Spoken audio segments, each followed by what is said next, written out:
Ladies and gentlemen, welcome to our 21st birthday party here on Incensed, a Pokemon Go podcast. I am the biggest casual in the world, your boy, Casual Coops, and as every week, I have the boys with me. First up, the man who may upload a video on the same day as the event is Ian Waterfall. The man who's getting closer and closer to hosting episode 27 is Masterful 27. And the man who's going to need some spare pants for tonight's episode is Pogo Milo UK. Boys, how are you all? That was just the best intro ever, Coops. And you know what? You might get a video Saturday, but don't hold your breath. We will push you, Ian. We will push you. But yeah, doing good. Into the river, into the canal. Yeah. The way my Wi-Fi's behaving at the moment, guys, Ian might be struggling to get it done, starting it at the weekend. So it's probably not going to happen. It's probably not going to happen. And Coops, how are you? I'm all good, mate. To be honest, I'm kind of upset that none of you said this was my favourite intro yet. To be mad, really. I'm not going to lie to you. Actually, it was. That was funny. It was good. It was good. Now listen, boys, really I don't want to waste any time because I know that we've all separately, and I know Ian, you did last week on episode 20 about the blowies. We all did hint that episode 21 was not going to be special. It was going to be unbelievably special. And I am really, really not the man to do this intro and to say what I want to say. So, Mr. Spare Pair of Undies, I'm going to pass it over to you, Milo, to say what we're going to say. They're ready and waiting at the side. Cheers, Coops. And yeah, it's a momentous moment, Christ. Honestly, didn't think we'd ever be saying this. Didn't think we'd ever be saying this on this podcast. We've joked, we've talked about it. God, my heart's pounding, actually, doing this.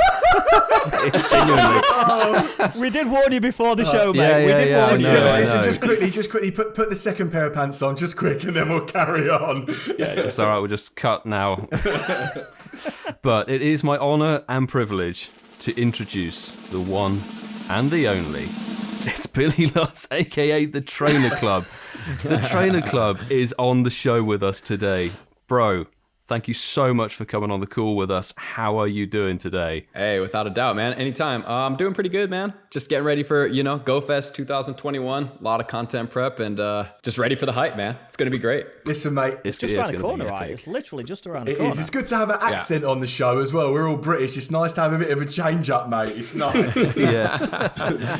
Yeah, so typically, I'm the one, and all of us are the ones with no accents, and you guys are the one with the accents, so it's nice to be a little minority in that position right now and have some new change of scenery in my ears. Mate, well, you'll definitely have that tonight. I'm like Milo, I'm a little bit mind blown. Like, Billy, I don't know if you've listened to like one or two episodes of it, but we do sort of joke and banter about you just because obviously Milo is your love child, and to have you here, it's just brilliant. It's just brilliant. You crucify me for it every week. Yeah. Every single week. Hey, man, well, I'm happy to deliver your Valentine's Day present, so let's get it. Yay. Well, if you look, Billy, you delivered his t-shirt. He did, yeah. Nice. It feels a week to whip it out. It's now. It is definitely. We're going to move into the body. Thanks for joining us, Billy. Thank you so much for being here. Of course. And I don't know if you've listened to the podcast before, but literally we try and keep this as light as possible. We've got a few little games that we'll do. We've got the news section, which we're going to go through. And then we've got a few little features, shall we say. But before we do any of that, guys, what are you drinking? I've actually made myself a mojito. I'm glad you've picked that up now, and it's not the other thing. Excuse you, Ian. Ian, what are you drinking? You know what? I also have a mojito. Mojito buddies. Billy, do you want to know a secret, mate? Let's hear it. So it was a few episodes ago. Us boys, we obviously cracked a Trainer Club joke towards Milo, and we were talking about like favourite drinks, and I said that your drink was a mojito, but I completely made that up, and the boys have actually fallen for it, and they've made a mojito. I got you, boys. It's a nice drink. I got you. I'd just like to say, Coops, you got half of us because I haven't got a mojito. I've got a regulation cup of caffeine. So well, I'm not worried. I like mojitos. Yeah, mojito's a great drink. Billy, what are you drinking, mate? What have you got today? yeah.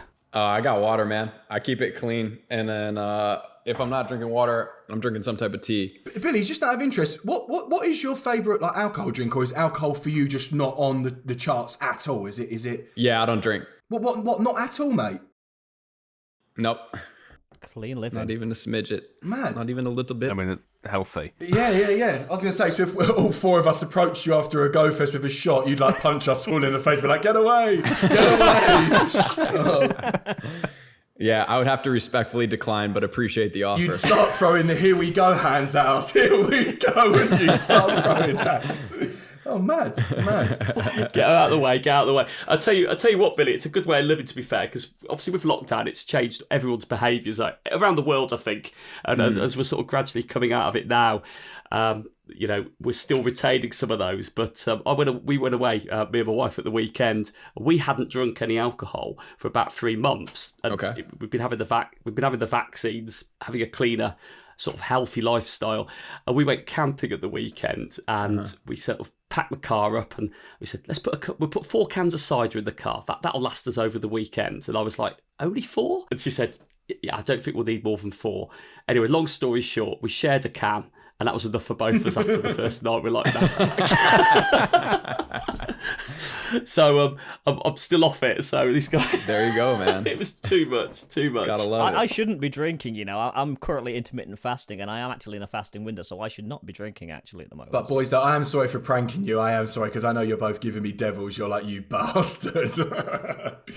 I'm surprised Milo didn't already know that you was bullshitting. Did you know? You didn't know? I've had a mojito on the show already. Yeah. Okay. Yeah, you To be have fair. actually. Yeah. Okay, yeah. so you're It's a nice drink. You're not going to admit that I'd got you. You're fine. No, you did get us. I didn't know that. I didn't know that wasn't. Okay, so we're going to keep moving, and yeah, we've been on sort of 5-6 minutes already, and we haven't got to the bare bones. So please, guys, drop that incense, grab a cold one, and let us know if you get a shiny. Catch us on Twitter, Instagram, at Incensed Podcast, and please use the hashtag Shinies of the Week. And with that said, we're going to move into our first section. And this section is called Getting to Know You. So, Billy, here we try and get to know each other, but in this case, we want to know a little bit about you. Now, last week, we asked a question which kind of led into another question. So, Billy, it's a good job you wasn't here last week, because the question would have been who you'd like to get a blowy from, but that's not going to happen. And we've got another question, which is a little bit out of left field. If you could be any superhero, which superhero would you be? I'll probably be Thor. Nice. I'll be Thor. Yeah, Thor's dope, man. He's just a dope superhero. Super strong, cool weapon, cool garb. It's where I'm at, man. And then if I had to pick a second, it'd probably be Aquaman, because he's also dope. So Hey, you went Marvel and DC there, I noticed. I like the fact you've picked both with long hair, mate. I like that. And you've got the shortest hair ever. oh yeah, dude, my old hair, man. Like when I first started Pokemon Go YouTube, dude, it was like super long, bro. It was like all the way down here. Really? Oh, man. Yeah. Coops, if you could be a superhero, who would you be, mate? Mate, like, I'm not really, is it Marvel? I'm not really a Marvel kind of brother, to be completely honest with you. But I have had a few people, I'm not taking the piss here, but I have had a few people that say I look like Thor. No. Okay, fine. Milo, quick it down. But, If Thor was from Croydon, yes. yeah, but instead of an axe, he's just got a knife, like going around shanking everyone. No, but to be honest, I'm not really a Marvel kind of guy. I'm not really. If I was going to pick anything, and I'm only saying this because I'm a big fan of Tom Holland, I would say Spider-Man. Cool. Like it. Mark? I don't watch any of the Marvel, DC, or any of that. I think the closest thing to superhero I've watched is The Boys, which is a Netflix show. I don't know if anyone's seen The Boys. I've seen trailers for it, actually. It's absolutely hilarious. And it is about created superheroes that are franchised out into cities in America and around the world to sort of create that good guy thing to protect the citizens. But it has a twist to it. And I've always liked the idea of flying. Any superhero that can fly. If anyone's already picked one that can, I'll go for the other one. So we don't have a fight about it. I think on the note of flying, I'd probably go Iron Man. Nice. Cool tech, billionaire, got a great taste in cars, can blow crazy shit up. For goodness, guys, don't say the word blow. Do not say the word blow. You get your mind out of the gutter, Coops. Ian, what about you, mate? Come on, Coops, you're better than that. Well, I actually was going to go same as Milo, Iron Man, because Tony Stark is fucking awesome. But obviously I can't do that, so probably the next best would be Batman. Obviously I'm not ripped, I'm not in shape, but he has all the tech. He's a normal person who's got millions, and probably Batman if I had to pick, because he is somebody that could actually do that if you had the money and resources. Ooh, that's cool. Going the realistic route. Yeah. Yeah, exactly. That's Ian for you, Billy. He's a realist and he's practical as well. So I like it. I'm in left field. I'm flying with a hammer. Okay, so I feel we kind of know each other a little bit better. Maybe not. But over to Mark now for... We've gone from all of us having a little bit to get to know each other to the focus being on you, Billy. You're lucky person. So we're in the Grill the Guest section. All right. So each of us are going to use this opportunity to ask you a couple of questions, whatever we've thought of in the lead up to this, and hopefully we'll get to know a little bit more about you as well. So as I'm leading in with this, I think it's only right that I give you the first question to stop a fight, Billy, if that's all right with you. Yeah, let's do it. So my first question to you is, how do you separate your work life from your home life? It's something that just fascinates me with what you do. That's a really good question. I would say that most of the time it's not really separate. I tend to be doing a lot of things at a lot of different times. So it's kind of just trying to live as much as possible in whatever I'm doing at that moment, because, at any time there could be, an unscheduled event, an update, something that's coming out that's going to require my attention. So just trying to be as present as possible when I do have an opportunity to not be YouTubing or whatever that is. And then also at the same time, it's just becoming more prepped and being able to outsource some of my things these days with people that can edit some stuff for me, create graphics and other things like that. So it's not as much of demand on my specific time, and I can still be able to, create the content that's needed for the whole community. Thanks for that, Billy, because I think it gets to a point, following on from what you've just said, that it's that tipping point, isn't it? I can imagine at the beginning were you doing everything, and then as it gathered momentum, you found it just couldn't carry on like that. Pretty much. I mean, you always just get to this point where it's like, I really got to a point where I was either filming or editing, and that was pretty much like everything that I could do. And when I wanted to take a couple days off, it was like I would have to spend 2 full days planning and prepping and editing, and just to be able to take 2 days off. So it just got so overwhelming that it was just to a point where it was like, I physically can't do it anymore. So luckily, I was able to find an editor.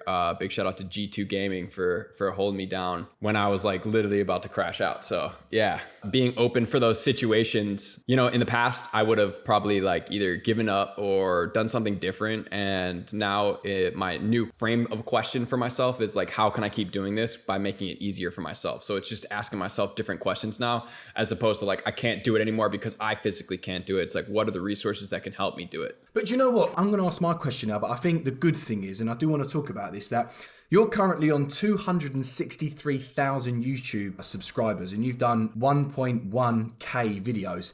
And what's good, I think, is that you're at this stage where you grinded so much that instead of you reaching out to people, it's quite easy because people want to help you, because to them you're this, this celebrity. So I think that the more you grind, and you grinded so hard, you got to this great place with content that you were able to go, damn, now I can get an editor and now I can do this. So yeah, I fully understand that. And like I said, mate, going off your subscribers, you get a huge view count on your videos. You give people some amazing content. And I want to know, you're going to have some fans, right? You're going to have some big fans. What is, and we say this light-heartedly with a bit of banter, I'm not being rude or anything, but what is your sort of weirdest / creepiest sort of experience with one of your fan or with one of your fan bases, or something that's happened to you which is funny, a funny story with them, Yeah, I would probably say that it was I'm sure you guys have, at least one of you guys have seen the video of me spending my friend's 17 million Stardust. So that particular video, that gentleman's name is Jameson. And so when I moved to Oregon, he was a super fan of mine. And I don't even know what I was doing, but I filmed the video there, and then I ended up heading home. And then all of a sudden, I see I'm getting a Twitter messages, and I'm getting a Facebook message, then I'm getting a DM on Discord, and then I'm getting a personal Facebook message. And I'm like, what is going on? It's all from Jameson trying to get in contact with me. And I was like, oh my God, dude. Yeah, I don't know. I would say that was probably like the most intense, but like with some time that, Jameis and I are friends now, but I would say that, it's just kind of those situations where it's like very, very high intensity to find me in a certain situation, which I totally respect, because if, you want to do something or get something, you gotta go after it. So I'll tell you what, mate, it sounds like he was close to having an aeroplane with a banner around the back of it. Man, if he parachuted in off of a helicopter and, some binoculars, just like looking down and finding me where I was at, I wouldn't be surprised. And I apologise, it's super fans, that's what you call them. Sorry, I was trying to get that word. Yeah, super fan. Well, anyway, mate, thanks for answering that. And yeah, you don't need to be reached out on every single social on the planet Earth. No. Socials possible. Yeah. So now it's like, fortunately, and I say this humbly, that I'm to a point where like I just can't accept messages from everybody anymore, because it's just like it's too crazy. Yeah. Like I have myself guarded now, but back then I was probably around like 15,000 subscribers, so I was a much different place. Fortunate for his situation and for us to meet, we were able to do that because I still had my Twitter DMs open and like my Discord, I didn't even have a Discord, that didn't exist. So yeah, that makes sense. That makes sense. I think Milo was probably your first subscriber, actually, weren't you, mate? Yeah, let's go, bro. Way out of proportion. Yeah, I'm gonna say before Milo asks, Ian, why have you not done the soundboard? Come on, let's do it. I was waiting. Yeah, come on, you're slacking, bro. Time, you're slacking. Inappropriate. What do you say every week, Milo? You mean what you clipped from me? We go. Brilliant. Oh dear. I feel it's only appropriate that I jump in with my question now at this point. So we've talked a lot about travel on our podcast shows because obviously we've been in lockdown and stuff for quite a while. When travel does open up, where would you want to go for like your first international Pokemon Go travel experience post-lockdown, post-pandemic? Well, I have a feeling it's probably going to be Liverpool because of the Safari Zone. But if I were to have to choose, I would probably choose Zaragoza, Spain, or I would choose somewhere in Australia. Why choose Spain or Australia? Yeah. Why would you choose one of those? Well, Spain is like, apparently like Zaragoza, Spain is like insane. It's just like Pokemon Go gym and, stop Mecca. So that would be crazy, insane content.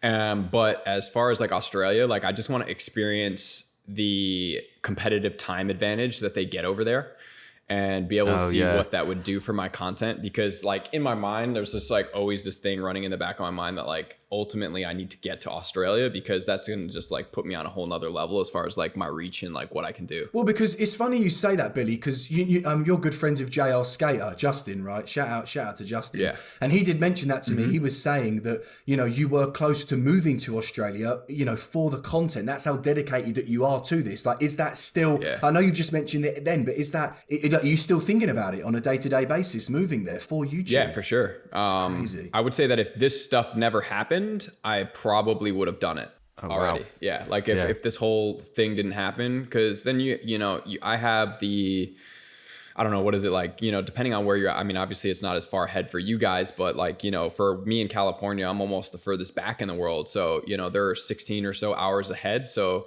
for me, be able to live stream for 2 hours right when the event starts, that'll be out. Then I can push my content.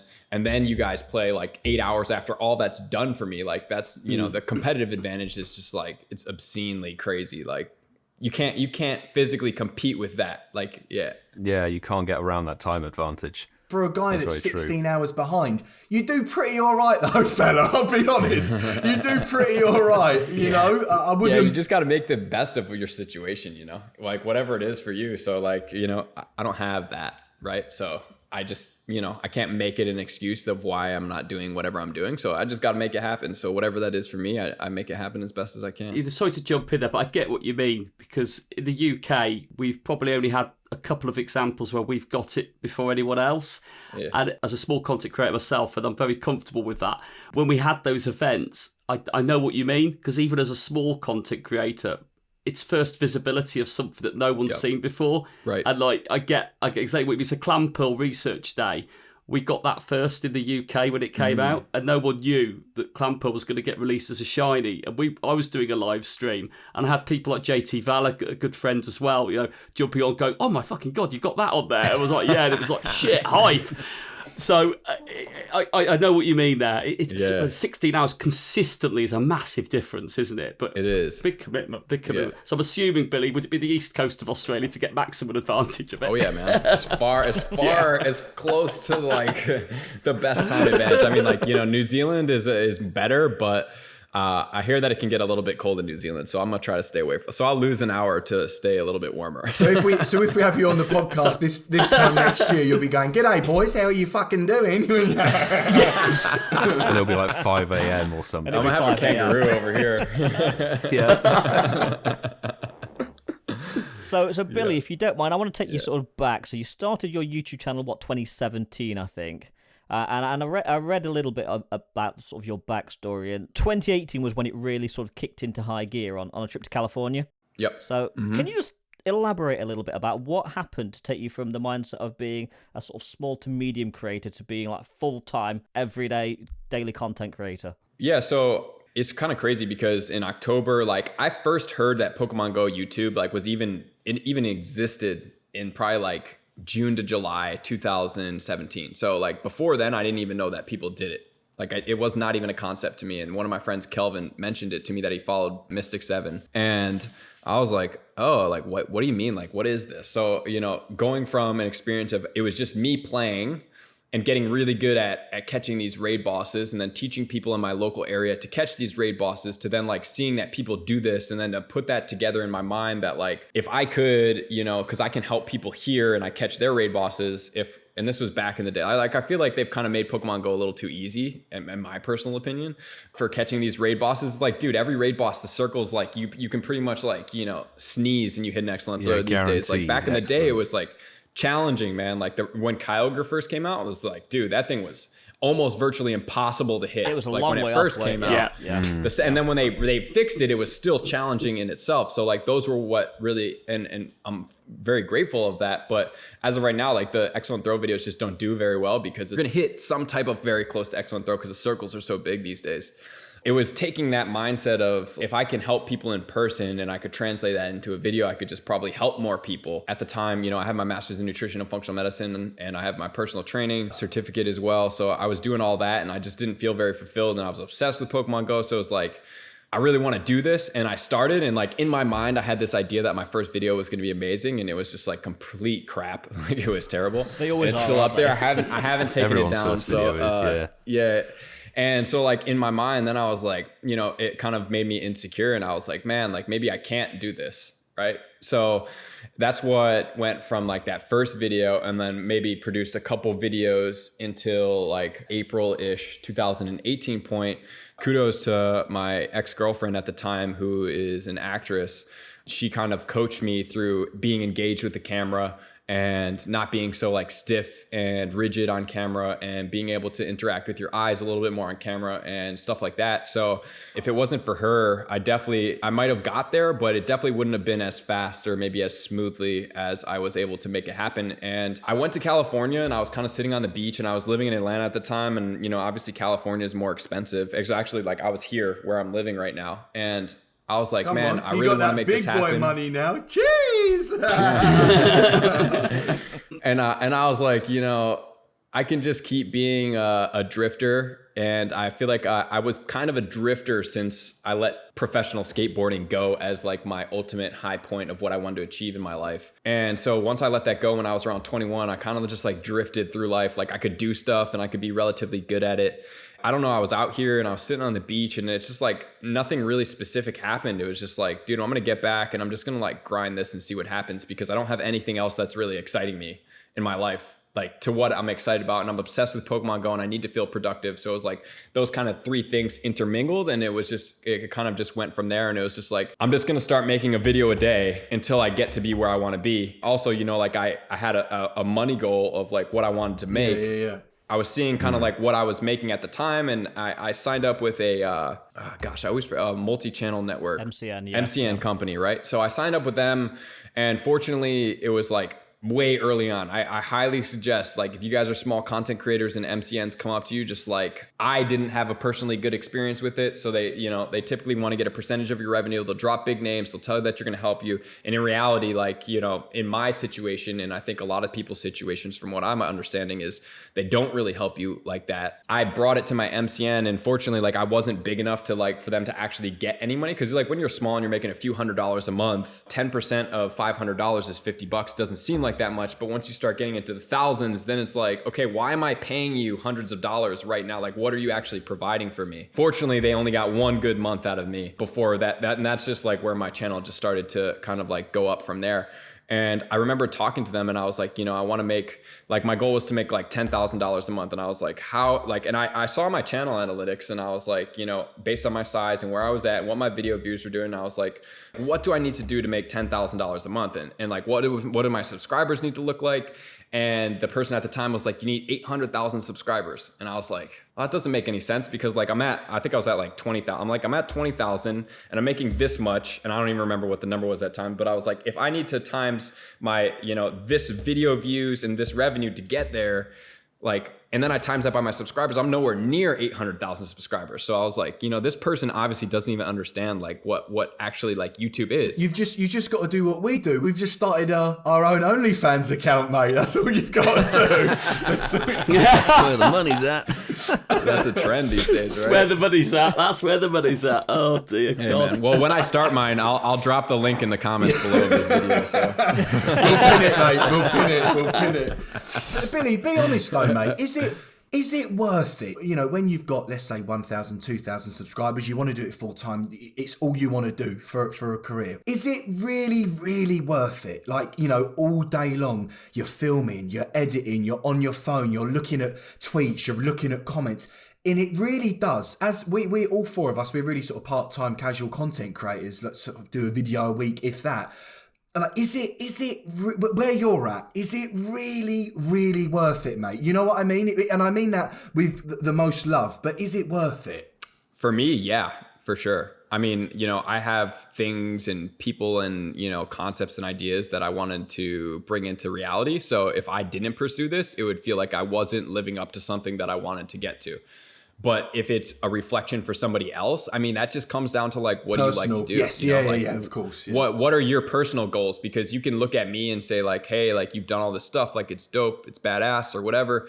But like, if that's not actually what you want to do, like, then it's not worth it for you, right? So it's all a personal self-reflection of like, what does that even look like? Would you be happy? You know, and I will humbly say that I am not always happy when I was doing all that stuff, but it was my desire to get to a level to keep pushing. That pushed me past sometimes where it was like, you know, go fest and I'm sleeping 3 hours a night and I'm doing 3 videos in a day for 3 days in a row. And like that situation, I mean, obviously happened multiple times when I'm in Japan, and it happened when I was at Go Fest last year, and there's just so much content to do that it was like, you know, at some point there's something that I've kind of got to a place where it's like, if you really want something, even if let's say like you're not sure that this is the thing and you don't have a thing that's your thing, like if you just, whatever's in front of you that you're having the most fun with or you're enjoying the most, if you just pursue that with the ultimate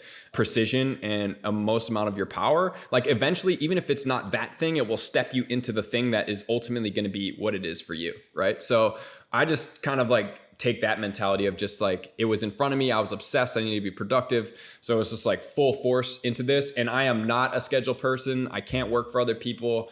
I'm not going to go to an office building and show up and be there from 9 to 5. Like that's just not my life. And I've been in that life. So I know that that's not an option for me. So it was kind of like me eliminating the things that aren't options. Like what is not an option? That's not an option for me. So what do I need to do? And what am I'm willing to do these things in order for me to get there. I'll tell you what, mate, you look quite sexy though in a suit and tie.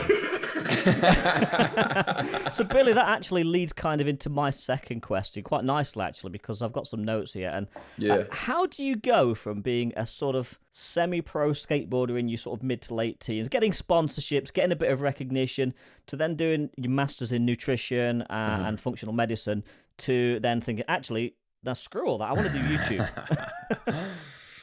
Well, I mean, just growing up, I literally like the most cliche thing ever, just watched Tony Hawk on the X Games. And I was like, dude, that looks like so much fun. So I literally got a skateboard and I just got totally obsessed with skateboarding. And so like skateboarding was like literally my life. And I feel like that made me realize like what it actually takes to become successful, because what I would do and what I still do to date is I see somebody that's doing something a little bit better than me, and then I use them as a benchmark and I practice or work twice as hard behind the scenes to get myself to be better or to the next level of where I want to be. And I use people's achievements as my reflection. So that taught me, as like, you know, people were always like, oh, dude, you got so good skateboarding so fast. You must have been lucky. And it was like, dude, you know, we go and skate for 2 hours. You guys don't know what I do after that 2 hours, right? Like I'm outside of my house practicing for hours and hours by myself after that, because that's how much fun it was to me. So that kind of like gave me that type of drive and ambition. And I went all the way until like 18, 19 is kind of like when it started to like fizzle a little bit for me. Like I was riding for Audio Footwear and Planet Earth Clothing. They went out of business. And so I ended up going to college and kind of like listening to my parents' advice instead of like, you know, following my own dreams and desires. But, you know, to be honest, like grateful that I did that as well, because you know, seeing a lot of my friends, because basically we were all about the same level, and you had 3 options. You either get hurt and end your career, you either move to California and go pro, or you quit. So those were the 3 options of like where we are at that level. So I kind of just like let it fizzle out. A lot of my friends are professional skateboarders, and then, you know, some people got hurt and weren't able to make it. So, you know, seeing that type of lifestyle these days and where I'm at right now, like, I don't know if that's really like what I would want as my lifestyle, that like, you know, one trick could take me out 8 months and then I might have to get like, you know, screws in whatever bone that could potentially have broken. So that was that. And then like I became like a drifter. I just like started partying in college, and like kind of like I understand when those athletes that are pro elite levels, they let themselves down and they're like, man, and they kind of just start going haywire in life, because it's like you're so hyper focused. And as soon as you lose that hyper focus and you don't move it and shift it to something else,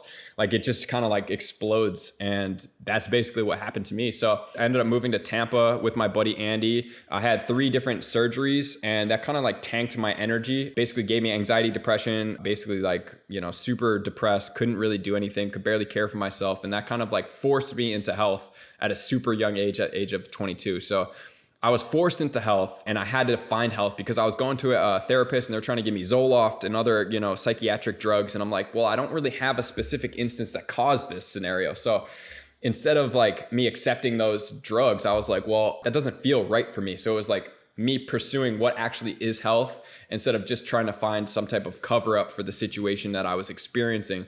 And so by that, like led me into functional medicine, nutrition, personal training. You know, that's kind of my lifestyle, which I'm super grateful for. And then like after I got out, I was personal training for 4 years as I was doing the nutrition masters online, and super grateful for it. But at the same time, like it was still that office job, revolving somebody's schedule, like my schedule, around other people's schedules. You know, you can make it like that, but it just wasn't fulfilling for me to actually like help people, guide people along the way. And it took a little while for me to realize that. And then once I did realize that, it was about the same time that Pokemon Go came out. And I was like, at first I was like, I can't play this game. Like I know I'm going to get obsessed, and like I have these other things going, and I did thankfully play it, got obsessed. And here you are. Yeah, eventually led me here. I see a so here pattern we are. developing. You've got an obsessive personality then, I take it. Yeah, for sure. You do easily get hooked on things, yeah? Yeah. Mm-hmm. I do. So where do you see your channel going in the future? What would you like to To do? Australia. No, I'm joking. Yeah. Dude, that's a good question, man. Like as far as like my personal channel for the Trainer Club, like I don't see when Pokemon Go could ever die off. I mean, you know, like obviously, you know, Niantic in itself as a company and some of the decisions that are made. And I don't know if it's specifically even Niantic. It could go beyond that to be Nintendo or Pokemon or whatever it is that make some of the decisions that go on in the game that like don't seem to be community based and based upon like a strict vision of like, no, we're doing this. And it's like, that doesn't work though. Like I'm actively watching everything, right? And I'm saying that fortunately that I'm in this position where I can play it, I can teach about it, and I can see it, and I can read the comments, and I can, you know, I'm around it all the time, and I'm just like, dude, like that's not what works. Like it just doesn't work, but they still make those decisions. So in my own opinion, Pokemon Go could be going as long as possible unless they self-implode it by their own company's decisions. So hopefully at some point that will not happen. But for me right now, it's just building processes around allowing me to keep creating content and hopefully create more content with less effort on my part, which is my goal right now. Billy, I'll be honest, mate, that was quite difficult for us to listen to as a podcast, only because we never, ever, ever slag off Niantic.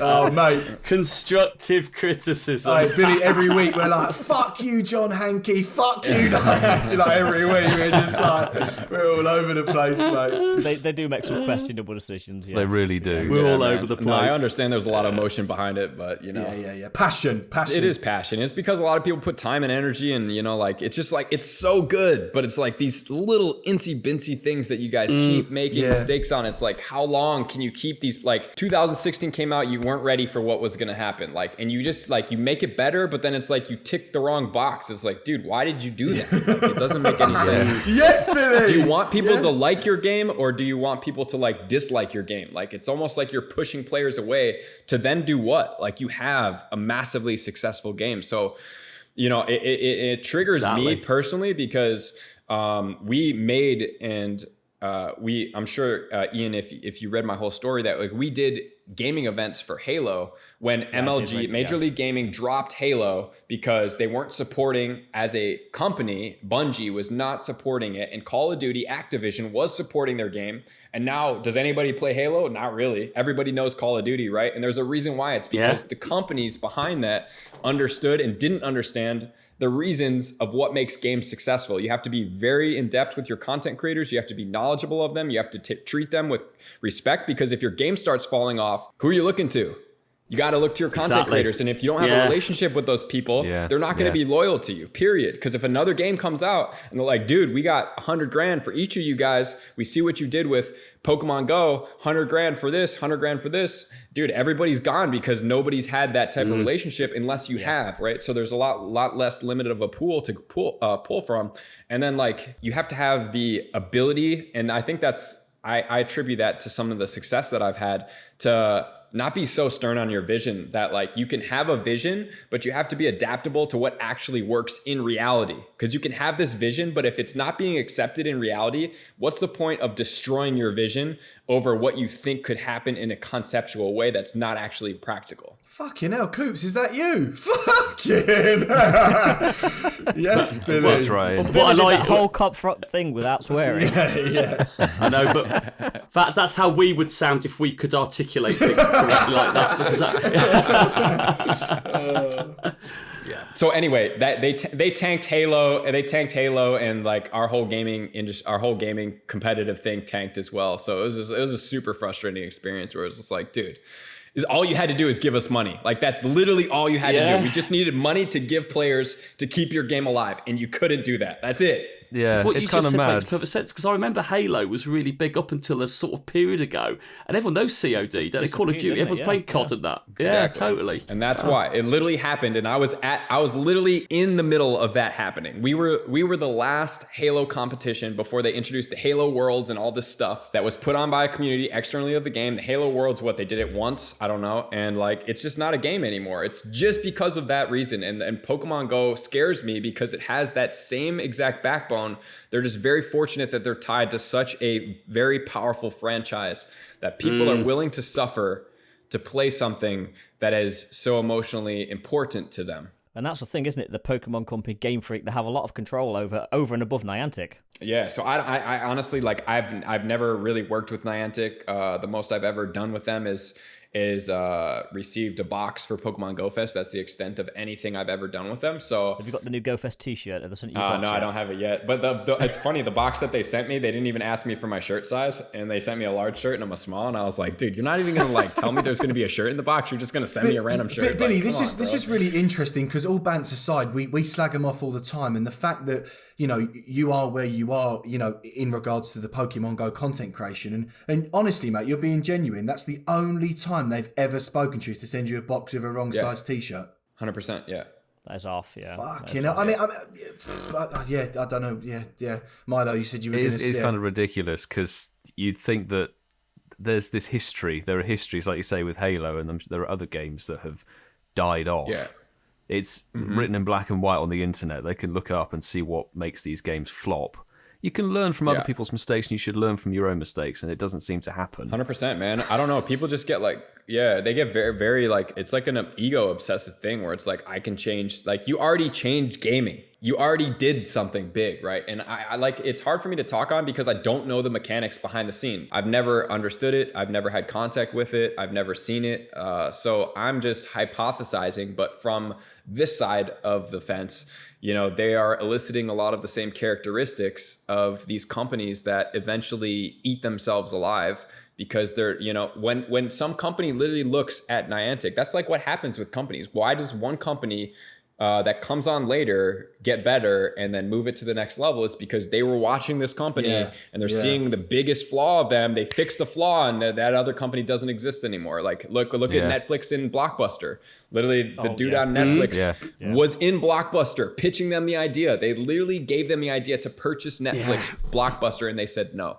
And so there's now one Blockbuster left in the world, and that's in Bend, Oregon. So, Do you know what I think's hard though, Billy? And you might agree, you might not, but I think Niantic's issue, with sort of, content creating and all of that, I just don't think they've got the money, bruv. Oh my God, dude. I don't know what you're putting your money into. Like, you're allocating the wrong resources, mate. Bro. I don't even, what could you do with all that money? Mate, we say it all the time. We're how can you, in a nutshell, for instance, this Saturday, right? Well, it would have been yesterday by the time you're listening to this, Tepper Community Day. From that research, they're going to earn over $1 million straight away just from that research. What the fuck do they do with that 1 million? What do they do? And that's from one event on one day. It's mental. I mean, it could, granted, they are operating out of San Francisco, which is a problem. So, I don't know what their, status symbol that they're trying to hold, or $1 billion is a lot, but you could spend $1 billion pretty fast without even trying. Yeah. So you with the right tools, right? You could go out and buy a couple Bugattis, a couple yachts, a couple mansions, and there goes $1 billion, right? So it sounds dumb, but you can do it really fast. So I don't know what their appetite is and where their financial situation and what they choose to spend their money on is. So it's definitely not GBL. I would have wrapped. Well, I'm going to give you my last one, Billy, and I wanted to get all that out of the way first because this one's a very light-hearted question, and this is one that I've asked a couple of guests before. Oh God, cringe! Oh, here we go. Here we go. So Billy, I'm not going to insult you by saying if you could be a Pokemon trainer at night, because you are a Pokemon trainer full time. So we're not going to word it like that. But if you could have a Pokemon as a wingman or wingwoman on a night out, which Pokemon would you choose and why? On a night out? What are we doing on this night? Well, not drinking. You're not drinking. Yeah. Am I going after a Gardevoir, or are we going after something that's we might fight some listen, here we go. Picture this, right? You've just moved to Australia. Yeah. You're in Sydney. You're in Darling Harbour around a beautiful bar, and you're in there, loads of fit blondies, including Cricket 23 and Zoe Two Dots there. They're over there at the bar. They're giving you the old eye. If you were going to have, even though, just imagine that you're having a few shots, you're having a few beers, hashtag, water and all that, whatever. Just imagine, what Pokemon would you have by your side as your wingman to help you get in there with those sexy blondies at the bar? Yeah.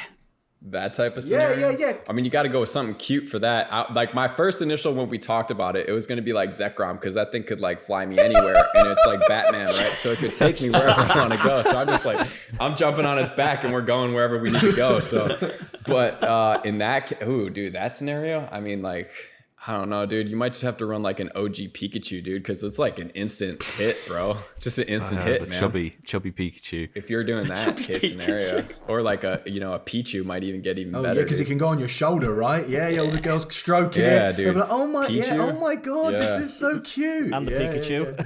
Yeah. So if you're doing your scenario, we're going Pichu. But if we're going just everything, dude, I'm probably gonna take a Zekrom. It's just gonna take me wherever I need to go. Fair. That'll be one hell of an arrival. Yeah, man. Arrive on the Zekrom. Thanks for that. That was great fun on there on the Grill the Guest. So we're going to go straight into the first game tonight. This is something that Ian created a couple of episodes ago, and it's been really, really good fun. And we're going to go into the game Name That Pokémon.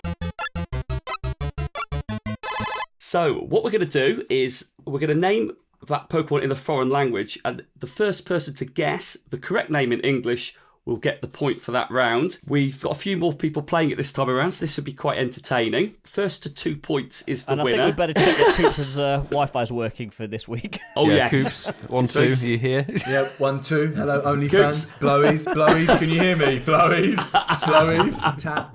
Tap.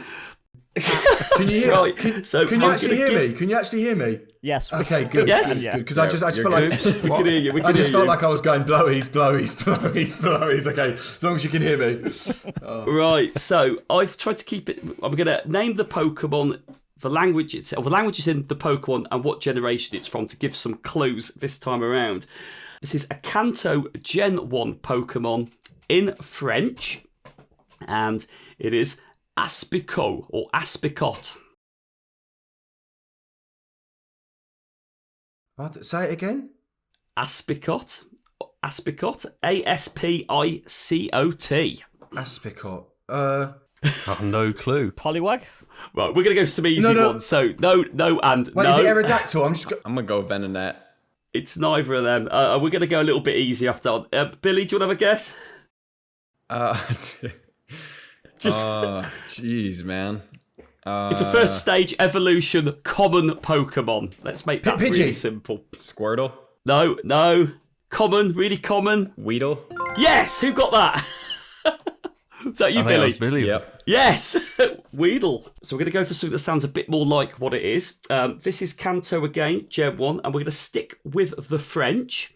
And this is Kangaroo. Kangaskhan. Yes!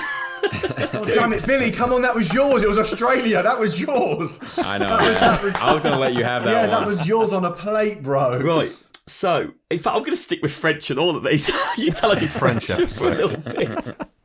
Do the accent, then, Mark. French Do the episode. accent. Bonjour, monsieur. Je m'appelle Masterful 27 or Vanusette. And here we go. The third one is Kanto again. You can see where I'm going with these. And it is Insecateur. Insecateur in French Kanto. Scyther. Oh, Yes, it is Scyther. Whoa. Billy has got the 2 points, and he's made it, saving me carrying on to do the Japanese ones I had written down. Thank you for that. So, Yeah. Wait, so did he actually win? 2 Billy points, actually Billy. won. Oh my. Yes. He won They 2 got points, two. yeah. My brain was just not in gear. yeah. Do you know what, though, guys? I had some real basic ones in case it was all going to the shit, and I had Solar Rock, which is Soul Rock, and I had Machop, which is Machop. If it gone really shit. But that concludes the game. And well done, Billy. You are the first guest to win one of the games properly. Yeah, we so let well you done, win, mate. Don't get excited. We let you win, bruv. We let you win. Hey, well, I appreciate the boost of confidence. That was a genuine win, I'm sure. Anyway, Billy, we're going to put you back in the spotlight. All right. Because I believe you are going to tell us a little bit of news. You with us, love? We want to hear like a proper trainer club style video. We want to hear. Yeah. We want to hear the news. Just tell us a little bit about July. Full on. Full on. All right, let's get it. Even intro. Yeah. Let's do it, bro. Let's do it. Go for it. This is gonna come Go on. for it, man. Come on. Let's do it. What's going on, my Trainer Club? Today we're going to check out the month of July in Pokemon Go 2021. It is going to be absolutely amazing. I'm excited to get into it with you guys. So you know what time it is. Welcome to the Trainer Club. Here we go. That was excellent. Hey! Yes, fucking Welcome joke. back, everybody. Let me know in the comments below, what are you guys doing in the month of July 2021? Because if you don't play Pokemon Go and you're not watching an Incensed a Pokemon Go podcast, you need to do both of those things, because today what we're going to do is we're going to break down July 2021. So most importantly, we have the best spotlight hour that's going to ever happen in Pokemon Go, and that's going to be on July 28th, which is going to be Natu Spotlight Hour, because I need one. 5,000 checks. Not even joking. 5,000 Oh my God. Probably 5,000 checks, and I still don't have a shiny hell. Natu. But got to get one. I mean, it's a little bit less than Reversal. I think it took him about like 9,000 plus. And Pidgey was also spawning in the Yokohama Go Fest, and it was windy boosted during that, and he did not get a shiny Pidgey because I was next to him hunting. It was crazy. So I believe it took him 9,100 or so checks to be able to get that. So I mean, I'm half that, but I'm hoping on that Spotlight Hour we do it. And then so on the 6th, we are going to have Bulbasaur, which is always going to be Tuesday. Everybody drops in my live stream. When is this going on? It's Tuesday, 6 to 7 local time zone, wherever you are. I cannot say it enough, so please do not miss it. Then on the 13th, we are going to have Charmander. And then on the 20th, we are going to have Squirtle. And then most importantly, on the 27th is going to be my Natu. And then obviously, we have already had the Tepig Calm Day, which was on the 4th. So I hope you guys maxed out. Stay tuned to my tips. And you guys were maxing on that 3 times catch Stardust. Finally, we have Go Fest 2021, which is going to be the 17th and 18th. 10 a.m. all the way till 6 p.m. So for a total of 8 hours, you guys are going to be grinding that out. And I would suggest on day 1 that you guys are in a downtown, really densely spawned area. Really, really good place to play. And then on day 2, we're going to be raiding. And there are 38 raid bosses that are going to be happening. So you're definitely going to want to stay tuned for a video coming soon to make sure you guys get over all those raid bosses and pick the correct ones, because obviously we have future megas, we have PvP Pokemon, and then we have meta raid attackers as well. Do you know what? That was fantastic. Ian, if that doesn't deserve the long round of applause, then I don't know what does. I don't know what does, bro. Yes! Well done. Billy, I'm going to pre-warn you. Billy, you can go get a coffee. This goes on for a long time. Goes on for a long time. Should we keep talking over Hey, it? was I right? Was I right Keep about talking. the... That was amazing. You got the right Billy. order. I was Thank going to you say so I could much. chip in. I can just... Was I right? No, I can just imagine you throwing your bra and panties to him on stage. Oh, Billy, dear you're the God. opposite to Coops, who gets the dates wrong whenever he reads the bloody news out. So you nailed that. And Billy, on the note of Tepig Com Day, Yep. when we had JT Valor on, we ran a little competition, basically to see who could get the most shinies. Would you be down for a little shiny competition for Tepig with the 4 of us? Sure, let's go. And I've actually got a little something here. The winner of this competition will get this shiny Tepig little sculpture That's cute, bro. that I put together. So as a trophy for the memento of winning. That's cute. That's cute. Billy, he has ulterior motives. He wants your mailing address. I'm hoping I win, so I don't have to pay postage. P.O. box. Yeah. Good stuff. Like that. Well, we're down for that then. That's going to be fun. And Billy, we're going to be super, super rural doing this Super comp day, so rural? you've got an edge on us, definitely. Nice. Hey. Yay, man. But you guys also have an edge on me because like I do content. So if you've ever participated in an event with a YouTuber that, you know, it's not fun, especially a big event. But this isn't a big event. So like GoFest, every time like, you know, my friends are like, let's play together. I'm like, dude, you don't want to do that. Because it's like, you know, I get stopped, you know, you get stopped and then like, you know, I got to do content and I got to film. So, you know, you guys have an upper hand on me in that regard. What are you talking about, mate? I get people stop me all the time for a picture. Particularly in the rural setting. Yeah, all the cows stop me. Yeah. They will on Saturday, mate. They will on Saturday. I don't mind giving them a cheeky fucking milk, eh? Hey. Oh my god. Okay, so we're going to move into Coop's favourite part of the show. It's time to... Flex it up, flex it up. It's time for the flex game. This one, Billy, is a nice, simple game where we check achievements to see who is actually really excelling, shall we say. So we've got a couple to go through here. So if you can open your game and go into your badges, I want everybody to check, since we have an ace trainer club with us today, I want you to check your ace trainer badge. Oh god, I'll go first. Mine is pathetic. I'm on 397. Yeah, I'm on 951. 182. Oh, wow. And what about you, Billy? 1980. Wow, you win. I'm Ian. Boom. 817. Ian, like, wow, you win. Okay, next one. It's just Next like one. casually What can we 1,000 appreciate? more. That's a massive number, 1,900. So as we record this show, we're coming off the back of probably the biggest day in the last 5 years of Pokemon Go, Bidoof Day. And I think, I'm going to go on record saying, I think every July 1st should be Bidoof Day. Yes. So I want to know how many shiny Bidoof you all got. And Billy, you've got a little disadvantage, I guess, because you're kind of still in the middle of Bidoof Day. I'll go Or first an then, mate. advantage. Yeah, I'll go first then, mate. I only did get one. I did nearly 1,000 checks and got one bidoof. That was mine. Wow. Billy? And I only got one as well, and probably about 1,500 checks, 2,000 checks. Other Billy? Zero. Zero. Wow. Zero so far. Yeah, I was on Hopefully you have some vacation good for luck most today. of the event, so I didn't really play that much. No excuses here, Billy. No excuses here. Hey, man. Well, I got 6 right here, so maybe I'll get one. So let me just try it. Yeah, too right you will. Mark? I have not got 1. I've not got 2. I've not got 3. But I have got 4. Jesus. And I have tied with you. I also have 4. Hold on, You're both of you got 4. You guys are after Yep. it. Jesus Christ. 2 today. I feel that's how it's been for this whole Bidoof It's all or nothing, week isn't and it? event. Yeah, the people It's have been really like people struggled. have been like not getting it at all, and then some people, oh, I've had like 6, Yeah. something like that, which is kind of nuts. It's kind of how it always goes, I feel like. Yeah. Good old RNG. We like RNG. We do. Okay, so we've got one more round, and this one is just going to see who's actually been grinding for the last few days. Bidoof Candy XL. I'm going to start to set the benchmark 351. Ian, that's so funny, bro. I've got 353, so I just beat you by 2. Wow, okay. I've got 624. Oh, go Of away. course you have. Get it. I got 305. I have got 193. Oh my god, I came You second. won a round, mate. No, did I? No, I know you Milo did. won. Something. I like Sorry. 40%. But that's all you do all day, Milo. To be fair, like I really haven't played that crazy hard for this week. I only went out today, like to do a proper grind sesh. I have 7 stops, so I get spawns at home At the moment.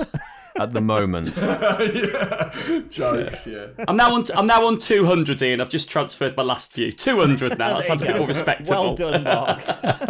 Wait, Good so stuff. you have 5 shinies and you got 200 XL candy? 4 and 200, but that's not bad. It shows how that's- few I clicked, and I've only that's clicked on about solid. 700. Yeah. Were you just shiny checking, Mark, or catching as you went? I was just, like I said, shiny checking, pretty much. Okay. So Ah, I've got to save the balls for Com Day, guys. You're putting an event like this just before a Com Day, rural style. You just don't want to be throwing balls at everything that's called the oh, that's true. It still hasn't really clicked in my head we'll be playing rural because I'm just sat here going, Yeah. Milo, gotcha, just spin remember that stops. tomorrow night. You don't want to be throwing your balls everywhere. Mate, listen, I'm buzzing, mate. I not only do I get a sleepover with Milo on Friday, I get a sleepover with all of you. Don't worry, Billy, we'll FaceTime you. We'll give you a cheeky FaceTime. Sounds good, man. So, Coops, question. Who's going to be the big spoon? Well, obviously me. I'm the pro To trainer. be honest, I reckon Milo. I like being cuddled, bro. I like my hair being tickled and I like being cuddled. Oh, good. Thanks. I'll note that for next time. God. Some say Niantic interns have a strict policy of not drinking on the job, but they tend to find that they give better solutions to critical problems when they do, so they always have a bottle of vodka on the table. Coops, over to you. 4. Ask the intern. Thank you very much, Ian. Now, Billy, just to let you know, mate, this is kind of the part of the podcast where we just sort of take the piss out of Niantic and their sort of their customer service on Twitter. They're sort of their Twitter bots, and they just write random initials at the end of the tweets. But I've only got one Ask the Intern today. But Billy, I don't know, throughout the podcast, when we've played the jingles, sometimes we've got a few songs and a few people singing over the songs. Now, would you do me the honour? You can say no, it's fine. Well, you can't really because I'm going to make you do it. Can you give me ask the intern? Because there'll be nothing better than to have you doing one of our theme songs. And I just think we're at the end, so why not? It's quite simple. All you got to do is ask the intern. Will you do it for us? Come on, mate. Sure, man. Let's do it. Okay, do you want me to tell you one more time so you can hear it, yeah? So you could just do, ask the intern. Right, go on, bro, over to you. You want me to do it at in that type of pitch too? Yeah, do it, bro. Mate, you Go nuts. to be Yeah, honest. like a dulcet tone. Yeah, Milo, coming right. from you.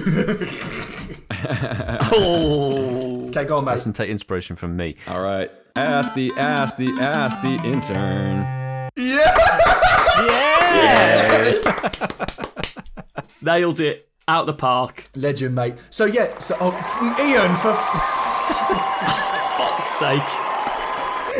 Ian and his It soundboard. deserved the clapping that did. Yeah. I like that. That was good. Yeah, shout out, Billy. Appreciate that. So, there was someone that tweeted, they added at Niantic Labs, at Niantic Help, at Pokemon Go Up, and they also atted John Hankey as well, which made me laugh. And, Oh dear. and basically, It wasn't you, was it, Coops? No. And basically, their original tweet was basically saying that they're suspended. You know, they did a picture of the ban. You know, when you're a spoofer, let's say they got They put a screenshot up, and then cut long story short, about a week later, Niantic didn't reply. So this guy, he added, as I just said, John Hankey, Niantic, and all that, and he just said, "Hey guys, why is it taking so long to get an answer from the support team from my screenshot?" But bearing in mind, he just posted the screenshot and didn't write anything. So what are they supposed to reply to? And then Niantic support say, "Hello again, trainer. If you haven't already raised a request via the in-app support, then please do, as one of our team members will get back to you after a thorough investigation."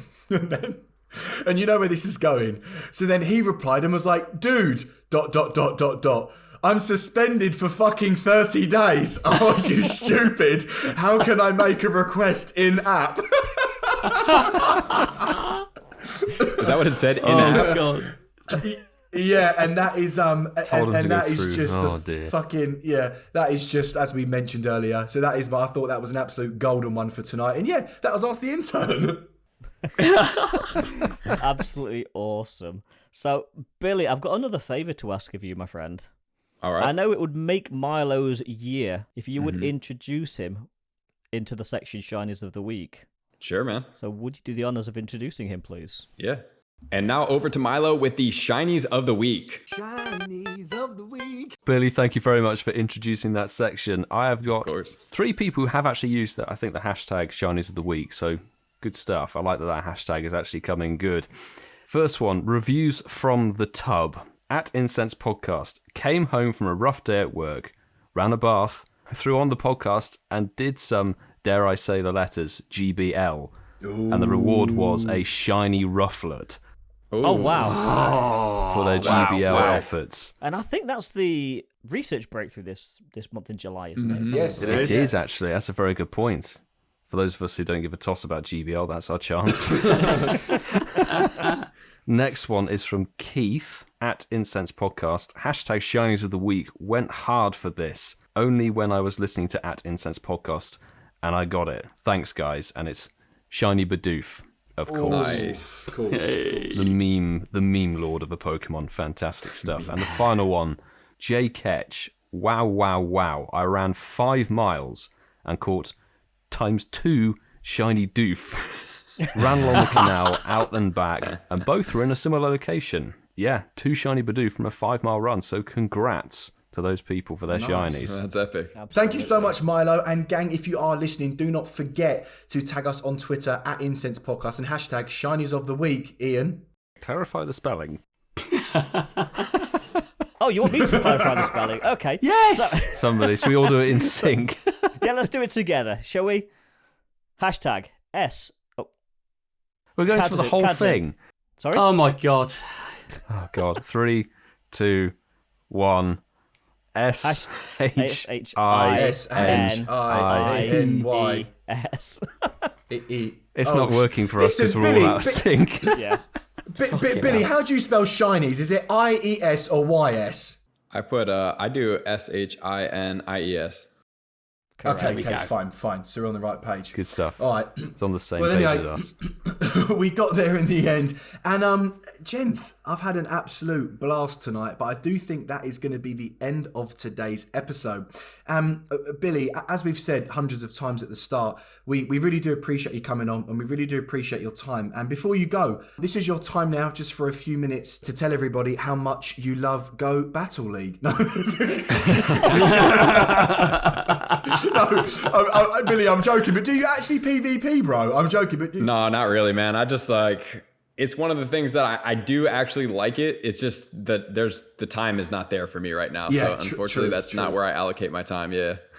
Yeah, well, listen, maybe in the future, but no, all jokes aside, I was going to say, mate, now take the time, this is quite embarrassing for me to say, but this is a part of the show when we have a guest on. If anybody hasn't heard of you, Which sounds ridiculous coming from me. But if they haven't, mate, take the time now. Where can people find you? What are your socials? What's your YouTube channel? So yeah, go ahead, bud. Yeah, so you can find me on YouTube. Everything is The Trainer Club, so it's just The Trainer Club on YouTube. And if you guys do want to get into a pretty dope international Discord, discord.gg/The Trainer Club is where you can find that. We just got over 100,000 members in that right there. So there's like, international friends code, especially for like GoFest and those raids, because when you guys are in different countries, you can raid at different times and it's not limit locked to that 10 to 6 time frame. So not only that, Instagram and Twitter, you can find me at The Trainer Club with 2 B's, and I'm on TikTok, but I don't post that much, and that's just The Trainer Club.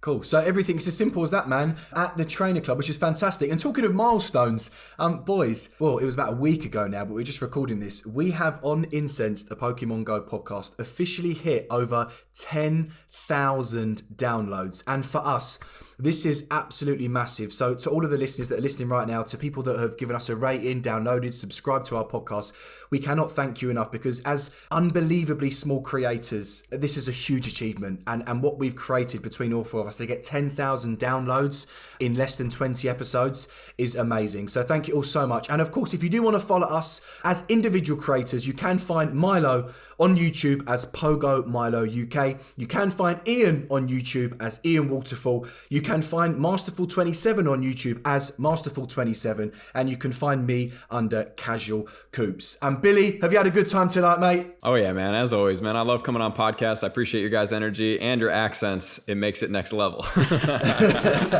And Billy, I have one question that we're asking everybody. At some point in the future, would you honour us by coming back on? Yeah, for sure, man.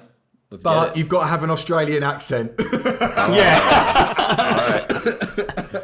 I see. You'll be the first guest, Billy. You'll be the first guest to call on 2 different time zones with 2 different accents, but the same guest, and that'd be amazing. So. Dude, that'd be amazing, yeah. And listen, Billy, what about this, mate? Before you go, can you maybe give Pogo Milo your trainer name so he can have you as a friend in game? He'd love that. What do you think? Yeah, I mean, like not on the podcast though. No. Mate, could you imagine the amount of listeners we'd get if you did that? God, everyone would be adding you. Yeah. Billy, thank you for coming on, mate. For us, we like having the other accent on as well as Coop said at the beginning. But no, I mean, we really do appreciate it. The podcast for us has been a really great way for us to gel together as small creators. But actually, the sort of energy that we've got from starting this in a relatively short period has certainly come through. And you've complemented that really well, mate. We really do appreciate it. And again, good luck for GoFest. Hope you do what you want to do on it. And looking forward to getting your Tepic figures in over the weekend, mate. So thank you again. Of course, catching man. up with you in Liverpool if you've got 5 minutes for us. Yeah. Oh, without a doubt, dude. Where are you guys located? We're all south of Liverpool, but we are all going to be at Liverpool. Okay. Awesome, man. Congrats on the 10,000 downloads, man. That's amazing. Oh, thank you, brother. In less than 5 months, we're really happy. We're really happy. That's sick. That's amazing. And I just want to say, on a completely unrelated topic, guys, the new update, how fucking good does Pokemon Go look with this new aesthetic? Here in the UK, we've got the new screen. The sky looks amazing. The Pokemon look amazing. Oh, yes. It just looks so good at the moment. And I just wanted to add that in because we didn't really get a chance to talk about it. Do you know what I love, Ian? You've been craving to say something positive about Yeah. it, haven't you? I fucking have. I have. I'm the positive one of the 4. You are. You very much are, Ian. I do believe you are. And Milo, closing words, brother? Closing words. I don't know, Billy, thanks so much for coming on the show. I'm just going to basically reiterate what everybody else has said. Much appreciate you hopping on with us. Not something that we ever thought would actually happen. So, Yeah. cheers, man. Yeah. And hopefully, see you in Liverpool. Hopefully the events go ahead. Yeah, man. Hopefully they go ahead. Of course. They will. Appreciate you guys. They'll schedule them for Yeah. when we're sort of COVID-free or COVID-adjacent. Yeah. Exactly, mate, exactly. And that does conclude and wrap up episode 21 of Incensed, a Pokemon Go podcast. Of course, we couldn't end a podcast episode without saying a massive thank you to our beautiful and amazing Patreon members. Gang, we love you. Thank you all so much for taking your support to the next level. And once again, Billy, the Trainer Club, I can't believe I've said that. It's been an absolute honour. And we will see you all next week for episode 22. Take care.